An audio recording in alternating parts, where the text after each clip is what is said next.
గతంలో ఎంతోమంది హిందువులు ఈ పాస్టర్ల మాయమాటలు నమ్మి క్రిస్టియన్ వైపు వెళ్తూ ఉంటారు. కానీ ఇప్పుడు ఆ క్రైస్తవుల పడినటువంటి మోసాలు, అజ్ఞానం తెలుసుకొని ఎంతమంది బయటకు రావడం మనం చూస్తూ ఉన్నాము. క్రైస్తవ పాస్టర్‌గా విశ్వాసంగా ఉండి, పాస్టర్ వృత్తి నుంచి బయటికి రావడం అనేది అది చిన్న విషయం కాదు. ఎందుకంటే పాస్టర్ అంటేనే మనందరికీ తెలుసు. విలాసవంతమైన జీవితము.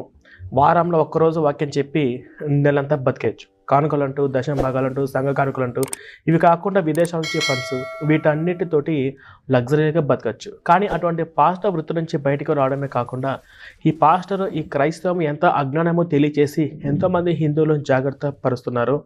అతను ఎవరో కాదు, ఎక్స్ పాస్టర్గా బయటకు వచ్చినటువంటి సత్యబాబు గారు. సత్యబాబు గారు నమస్కారం సార్. నమస్కారం అండి ప్రవీణ్ గారు. మిమ్మల్ని పాస్టర్ గారు అని చెప్పి సంబోధిస్తాను. ఫస్ట్ ఏంటంటే మిమ్మల్ని చూడగానే మాకు చాలా సంతోషం అనిపిస్తుంది. ఎందుకంటే ఇప్పుడు మీరు బొట్టుతో కనిపిస్తున్నారు. మిమ్మల్ని ఎప్పుడు మేము బొట్టుతో చూడలేదు. ఇంతకుముందు మేము వేరే ఇంటర్వ్యూలు